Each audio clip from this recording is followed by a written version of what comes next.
Настя с детства была скромная и тихая, во всех спорах уступала, а особенно своей сестре, да и в школе всегда сидела тихо. «Настюша, нельзя быть такой забитой», — говорила ей мама. «Поживей надо, иначе в нашей жизни заклюют», — поддерживала бабушка. «Тихушница, тебе бы в прошлом веке родиться», — дразнила сестра старшая. «Отстаньте от ребенка, все придет со временем». Только один отец поддерживал ее. Но его не стало, когда Настя училась в институте. Мать с горя стала пить, а сестра, пользуясь случаем, вытребовала у нее дарственную на квартиру. Мать потом выселила в деревню к бабушке, ее матери. Настя жила на съемной квартире и не знала об этом.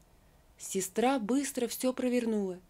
Настя и тут уступила, не стала бороться. Вот такую, скромную, тихую, положительную со всех сторон и полюбил Сашка. У него поклонниц было много, но Настя показалась ему идеалом. Чем-то напомнила ему мать. Сашка долго ее добивался. Настя особо никому не верила и долго не соглашалась на свидание. Но потом Александр доказал ей, что ему можно верить. Они встречались 2 года, и когда Настя получила диплом, сыграли свадьбу. Жить стали в большой квартире, которая раньше принадлежала Сашкиному деду. В этой квартире раньше жило много поколений, и передавалась она по наследству не сыну, а внуку. И Сашка тоже загорелся идеей передать в будущем квартиру внуку, и обязательно по мужской линии, то есть внук должен был родиться от его сына, а не от дочери.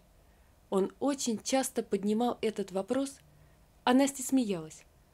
«Саша, у нас еще и детей нет, а ты уже о внуках». Как я сказал, так и будет.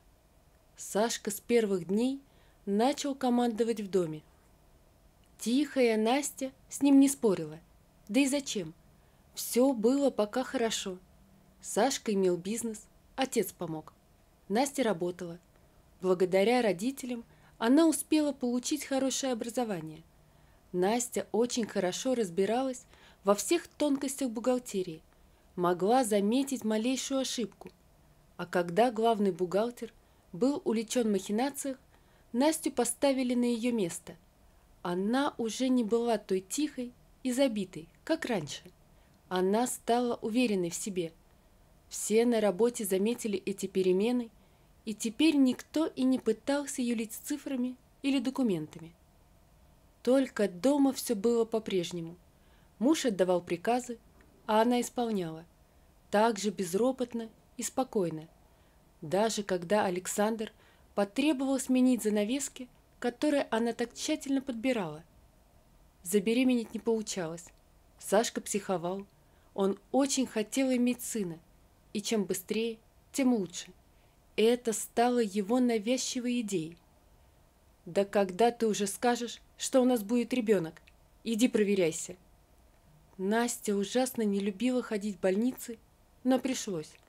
Все с ней было хорошо, но Александр не поверил и отправил ее еще в 2 клиники, где все равно подтвердили, что с Настей все в порядке. «И ты хочешь сказать, что я виноват? У меня никогда не будет сына?» Он уже просто кричал на Настю. «Ну, есть еще ЭКО, можно попробовать», — спокойно отвечала она. «Ты совсем? Это же будет не мой ребенок. Тебе сначала провериться надо, а потом говорить, может, еще будет у нас свой». «Я? Провериться? Да я здоров. Это с тобой что-то не так». «Все так. Я здорова». В тот вечер Александр разозлился так, что ушел из дома, громко хлопнув дверью. Вернулся через несколько часов и пьяный. С тех пор отношения у них были натянутыми. Александр часто приезжал поздно, а иногда вообще не приходил ночевать. Говорил, что засиживались с партнерами, и он оставался в офисе. Через полгода Насте это надоело, и сегодня она хотела сообщить мужу, что уходит от него. В эту ночь его опять не было дома. Но утром она почувствовала себя плохо. Тестов на беременность дома у нее было много, и она тут же сделала. На работу сегодня не пошла, а вечером сообщила мужу о беременности. «Это уже не актуально. Можешь делать аборт». Сухо и без эмоций сказал Александр. «Как это?» Настя была очень удивлена реакцией мужа. «А я должен ждать? У меня есть женщина, и она беременна. Ребенок ей не нужен, да и я тоже. Понятно? Так что мы с тобой будем воспитывать моего ребенка. И это будет мальчик, наш сын». Он говорил об этом так спокойно, как будто о походе в магазин за хлебом. «Ты с ней спал?» У Насти никак не укладывалось все в голове. Казалось, что это просто дурной сон, и сейчас она проснется. А откуда еще берутся дети? Не задавай глупых вопросов. Спал. Решай быстрее проблему со своей беременностью и не перечь. У нас уже скоро будет ребенок. Как всегда, в приказном тоне сказал Александр. Да что ты такое говоришь? Ты мне предлагаешь убить моего ребенка, чтобы я воспитывала твоего? Теперь уже сама Настя начала срываться на крик. Это будет наш ребенок. Что тебе непонятно? Наш сын. А все остальное неважно. Нет, это будет только твой ребенок. А этот ребенок будет только мой. Настя погладила себя по животу. Ишь, как заговорила. Тихоня. Кому ты нужна? Посмотри на себя, курица общипанная. Это ты сейчас ни в чем не нуждаешься. На всем готовом живешь. Молчи и делай, как говорю. Ясно? Ясно. Тихо ответила она. Вот только решила она не то, что хотел муж. Настя собрала свои вещи, а когда Сашка ушел на работу, ушла и она. Чемодан был большой, под стол не влезал. Это вам не женская сумочка, не спрятать. А куда деваться? Пока ей было некуда его тащить, кроме как на работу. Все обратили внимание, даже директор. «Настя, зайди ко мне через полчаса», — сказала директор строгим тоном. Обычно вызовы к директору заканчивались увольнением, и вот только потерять работу не хватало Насте. В кабинете Эльвиры Алексеевны Настя растерялась. «Пересаживайся и рассказывай. Не бойся. Рассказывай все как есть. Как бы маме рассказала, подруге. Забудь, что я директор». Она говорила так спокойно, что Настя расслабилась и начала рассказывать. Эльвира внимательно выслушала. «Что сказать? Молодец. Беременность твоя мне тоже не нравится. Работник ты хороший». Она вздохнула, а Настя заплакала от ее слов. «Ну ты что? Я же не заставляю тебя аборт делать. Рожай, я не об этом. Жить есть где?» «Нет, но я найду. Буду снимать. Есть у меня соседка одинокая. Сын у нее далеко живет, приезжает редко. Ей пенсии не хватает. Она давно меня просит найти ей жиличку. Квартира у нее трехкомнатная. Она сдаст тебе комнату». «Точно? У меня есть деньги». «Точно. Сегодня сразу и пойдем. Я буду рядом всегда. Если что, обращайся в любое время. Только у меня условия. Будешь в декрете помогать мне по мере возможности с документами». «Я согласна», — сказала Настя, не веря своему счастью. «Вот и хорошо». Эльвира улыбнулась и не казалась уже такой строгой. Галина Максимовна оказалась хорошей женщиной. Ей не было и 50 лет, пенсию она получала по инвалидности. Сын ей часто звонил, но приезжал очень редко. Деньгами не помогал, мать сама отказывалась. У него семья. Только внука она ни разу не видела.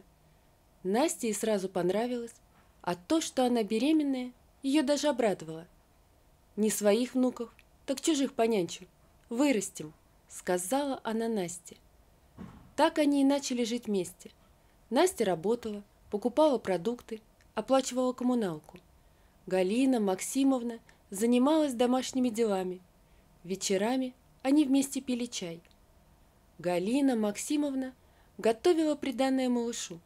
вязала носочки, кофточки, ходила по магазинам.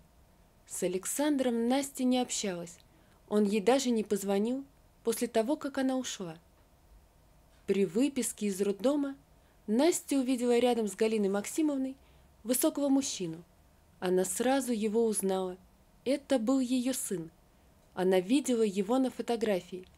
Рядом с ним стоял мальчик лет 4. «Знакомьтесь, это мой сын, Никита, а это Настя. Ну, а это Максимка. А где наша девочка?» «Бабушка, так она же маленькая, как я с ней играть буду?» Обиженным голосом сказал маленький Максимка. Вечером хозяйка квартиры зашла в комнату Насти. «Настя, я так привыкла к тебе. Ты прямо как дочка. Я вас не выгоню, ты даже не думай». Никита приехал насовсем. Его жена сбежала и оставила его с ребенком. Он один не справляется. Они будут жить здесь. Места хватит. Да и я тебе помогу с малышкой. Ну а потом сама решай. Так они и стали жить.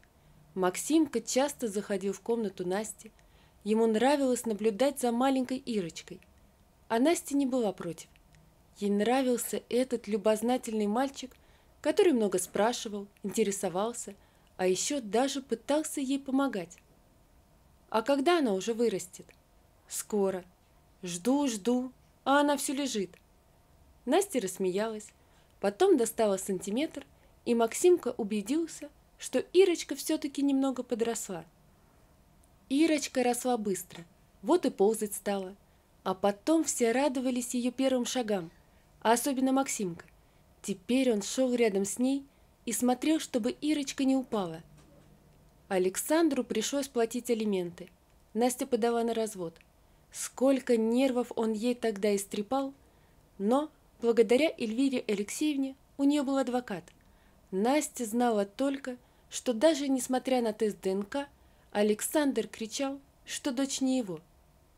А спустя год он внезапно позвонил. «Возвращайся, родим еще и сына», — говорил он, как ни в чем не бывало. «У тебя есть сын, вот и займись им».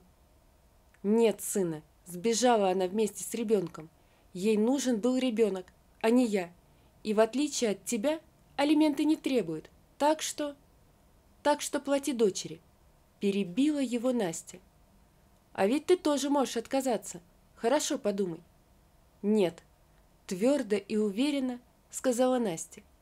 «И не вздумай увиливать». «А как насчет сына?» «У меня будет сын, но без тебя». «Ишь, как ты заговорила! А ты уверена?» «Уверена». А про себя подумала, что, может, и не один еще. Так один у нее уже есть. Давно она полюбила Максимку как родного. Настя пошла домой.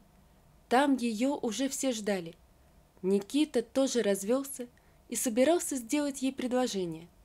Настя об этом уже знала, потому что Галина Максимовна проболталась. Не смогла от радости держать все в тайне. И Максимка был рад, ведь папа ему рассказал, и у него тоже сегодня важная миссия. Он вынесет коробочку с кольцом и сможет называть Настю мамой, не только в своих мечтах. Вот такая история, друзья.